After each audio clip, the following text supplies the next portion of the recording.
ጥላቻ የለው ጥርጣሬ የለው ዛሬ እኛ ምን ተራጠረው ባንድ ቤተክርስቲያን እንኳን እየኖረ ካንዱ ማዕድ ቅዱስ ሥጋውን ክቡር ደሙን እየበላን እየጠጣን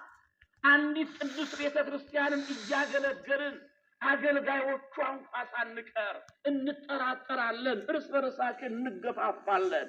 እርስ በርሳችን እንጠላላለን የእውነት መንፈስ ያደረበት የእውነት መንፈስ ያለው ህብረት የእውነት መንፈስ እግዚአብሔር መንፈስ ቅዱስ ያለበት ህብረት ግን አይገፋፋም እርስ በርሱ አይጣላም አይባላም ዘር አይቆጥርም ይሄ ከእግዚአብሔር መንፈስ ቅዱስ መራቃችንን ነው የሚያሳየው ስለዚህ የተከበራችሁ ምእመናን ሁላችንም እግዚአብሔር ወልድ ክርስቶስ ያለንን እንስማ እግዚአብሔርን ደጅ እንጥናው በቤተ መቅደሱ እንኑር ከኃጢአት እንራቅ ያን ጊዜ እግዚአብሔር መንፈስ ቅዱስ ወደ እኛ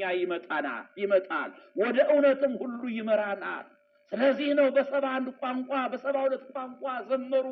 የእውነት መንፈስ እውነትን ሁሉ ገለጠላቸው ያን ጊዜ ነበር ከሰማይ በታች ካሉ ህዝብ ሁሉ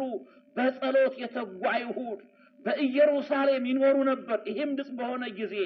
ህዝብ ሁሉ ተሰበሰቡ እያንዳንዱም በገዛ ቋንቋው ሲናገሩ ይሰማ ስለነበር የሚሉት ናጡ ይላል ከሰማይ በታች ካሉ ህዝብ ሁሉ በጸሎት የተጉ አይሁድ በኢየሩሳሌም ይኖሩ ነበር ይለናል